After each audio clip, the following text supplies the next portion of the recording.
27 شعبان المعظم عرس مبارک حضرت سیدنا ابو سلیمان دارانی رحمۃ اللہ تعالی علیہ در طریقت عارف حقیقت ریحان القلوب امام الکبیر سیدنا ابو سلیمان دارانی رحمۃ اللہ تعالی علیہ کی ولادت باسعادت 140 سن ہجری میں گاؤں داری مضافات دمشق شام میں ہوئی۔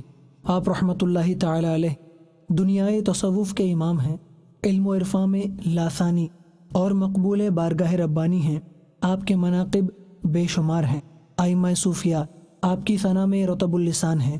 حضرت داتا گنج بخش سید علی حجویری رحمۃ اللہ تعالی علیہ کشف المحجوب میں لکھتے ہیں، آپ صوفیہ کے محبوب اور ان کے دلوں کے پھول تھے۔ آپ کے اساتذہ میں حضرت سفیان ثوری رحمۃ اللہ تعالی علیہ کا نام نمایاں ہے۔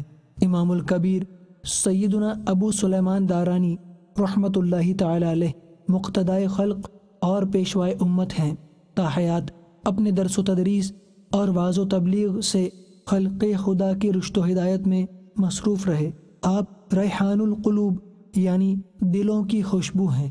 آپ نے اپنے پاکیزہ اقوال سے دلوں کو مہکایا، روحوں کو ترقی دی اور ذہنوں کو جلا بخشی۔ در طریقت عارف حقیقت امام الکبیر سیدنا ابو سلیمان دارانی رحمۃ اللہ تعالی علیہ نے 27 شعبان المعظم 215 سن ہجری میں وصال فرمایا اور آپ کا مزار مبارک دمشق شام میں مرجع خلائق ہے۔ اللہ تبارک و تعالی کی ان پر رحمت ہو اور ان کے صدقے ہماری بے حساب مغفرت ہو۔